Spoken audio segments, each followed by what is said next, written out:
คนเอ้ยบืนผู้ตามคนดักทุกคนฮะลิงมาอีกนะโอ้คนลิงมาทุกคนเลยมาแต่บุตรเหวทุกคนเลยมานี่นะเหมือนทุกคนเลยมึงโอ้ยทุกคนมันนะขึ้นเลยตะบันทุกคนเลยบันนี้ขึ้นผู้เลยลงแล้วก็ขึ้นปันนี้นะมานี้ทุกคนเลย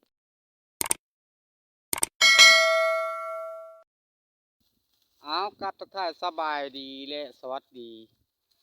พี่น้องๆแล้วก็พ่อแม่ที่ฟังลาวหรือฟังไทยหรือต่างประเทศก็ดีวันนี้ก็มีอย่างไรทุกคนนะก็จะพาทุกคนไปยามกับดักหมูป่าทุกคนนะหรือว่าสัตว์ป่าว่าไงซะมานบ่หรือประมาณก็ตามไปเบิ้งทุกคนเลย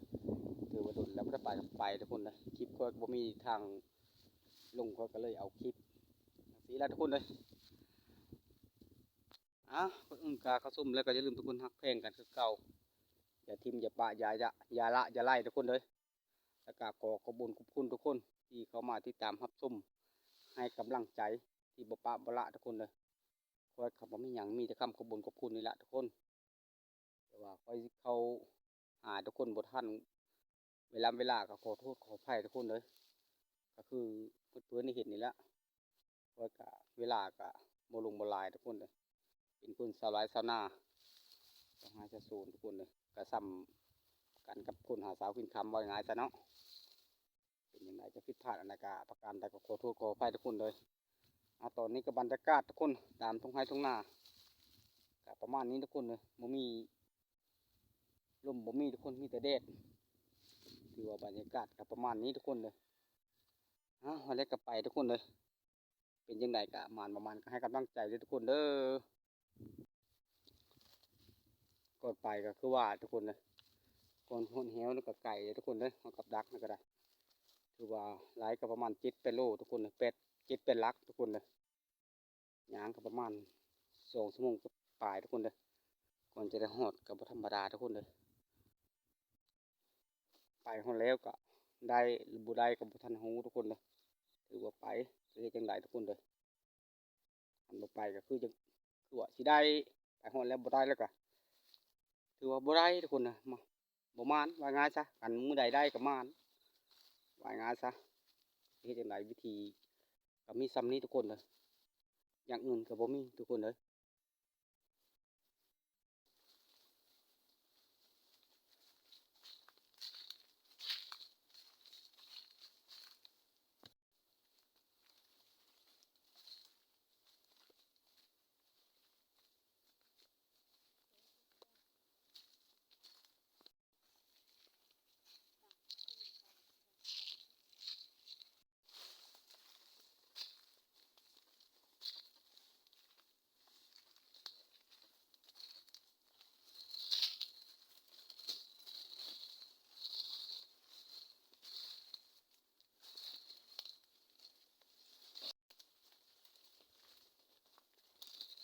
ไก่ทุกคนเอ้ยเกียมหอดแล้วทุกคน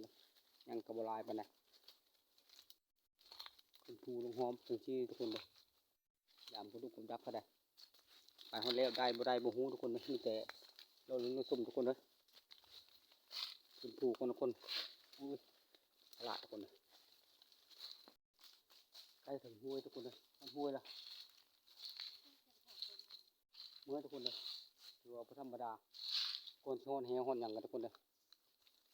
บางบ้อนกับพักเบรกแต่ไปท่าให้ทุกคนได้เห็นทุกคนเลยไก่ทุกคนเอ้ยไก่จะพอแล้วทุกคนเวะยามให้น้อยกว่าทุกคนเลยงั้นทุกคนเลยงั้นหมดทึกทุกคนเลยเห็บไก่ทุกคนเห็บไก่ประมาณนี้ทุกคนทุกคนเลยไม่ทุกคนถือว่าเหี้ยวน้อยทุกคนอันนี้เหี้ยวเล็กนี่ทุกคนเลยนี่แหละประมาณนี้ทุกคนบรายอย่างทุกคนเลยไปต่อทุกคนเลาะห้องขึ้นไปทุกคนเลยเลาะวันพานขึ้นไป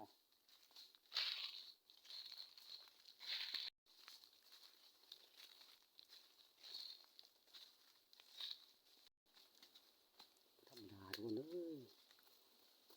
ไม้เลาะผมไปทุกคนเลยคนชอนเหี้ยว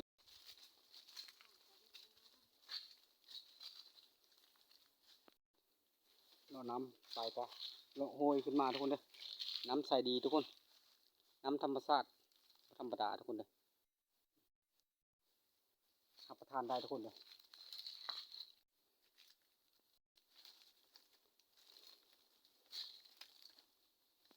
มาในขึ้นผู้เลยทุกคนเลยขึ้นเขาแล้วไก่จะหอดกับดักเลยทุกคนมือทุกคนเลยประมาณนี้ทุกคนเลยเหนียวก็ได้หอดเลยทุกคนเลยมีแต่ยามกับดักทุกคนเลยประมาณนี้ละขึ้นผู้ทุกคนเลยมือโอ้ทุกคนเลยเป็นยังไงทุกคนกินเอาแล้วบ่โอ้ยลูดทุกคนเลยโอ้ไก่ป่าทุกคนเลยน่าเสียดายทุกคนเลยขนทุกคนประมาณนี้ทุกคนเลยทุกคนขนไก่ทุกคนเลยลูดเลยทุกคนเลยนี่จะไปโต้ทุกคนยามโต้โอ้โหเลยลุงไปโต้ทุกคนขึ้นภูคือเก่าแล้วนี่บืนทุกคนเลยบืนภูยามกำดักทุกคนฮะลิงมาอีกนะโอ้คนลิงมาทุกคนเลยมาแต่บุตรเหวทุกคนเลยมานี่นะเมื่อทุกคนเลยหลังภูแล้วทุกคนหลังเขาละมานี่ทุกคนเลยเมื่อทุกคนเลยร้านนี้ก็ร้านทุกคนเลยร้านฝากคือเก่าร้านไหนจึงใดทุกคนร้านไหนจึงมาทุกคน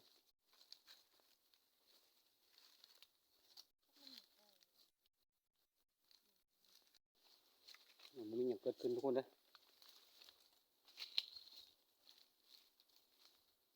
บืนผู้ทุกคนประมาณนี้ทุกคนเลย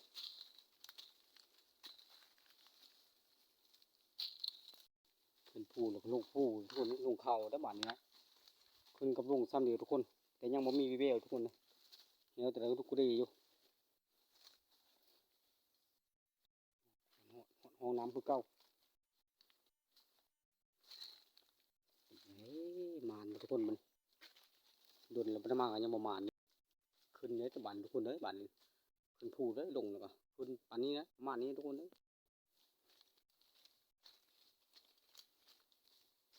ก่อนที่ใดก็บ่ธรรมดาทุกคนเด้อ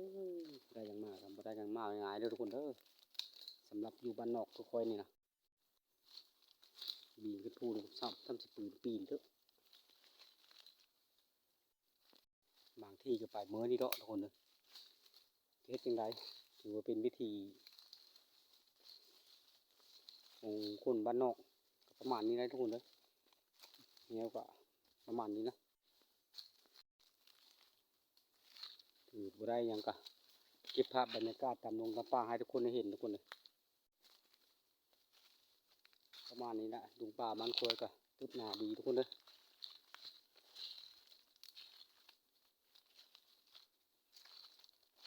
ธรรมศาสตร์ร้านดีดอกอีทุกคนเลยร้านโมติดทุกคนเป็นจังไหนวะเป็นเม่นบ่จังไดไม่หักบ่ก็ไม่หักเรื่องร้านโอ้ยขึ้นทุกคนในบ้านนี่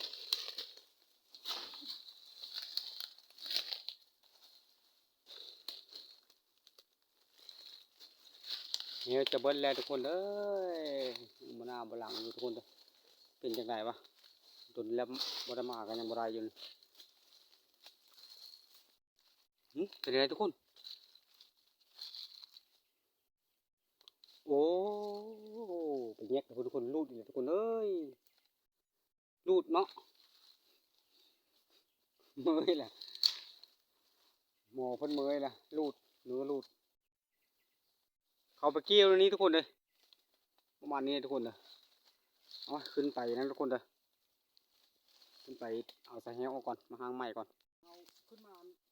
ปีนเอานี้ทุกคนเลยเรือลูกแถวทุกคนเลยโอ้น่าเสียดายน่าเสียดายทุกคนเลยเจ้าเป็นอะไร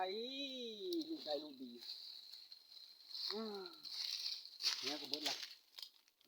คนเลยเอาห้างกับมันนะคนเลย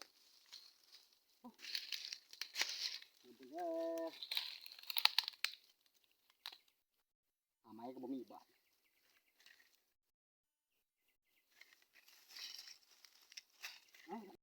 ถือว่าห้างแล้วก็เบิดได้ทุกคนเหี่ยวบาทนี่ได้ยังลางเดียวคือจิบุทึกดอกตามเบิ่งนี่อันทึกเด็กอะตายเห็นทุกคนทำบุทึกเด็กกับมือลางทุกคนมือสีได้อย่างตามทางพวกก็จะโมโหทุกคนนะมือทุกคนถือว่ายางมาฮอดส่วนมันเขาเจ้าทุกคนเลยประมาณนี้พูดเลยทุกคนนะพูดทุกคนมาเขาทุกคนขึ้นทุกคนประมาณนั้นนะทุกคนเลยไปแล้วไม่มีลายทุกคนมีแต่กลับบ้านเท่านั้นทุกคนเลยถือว่าคลิปนี้มาทำนี้ก็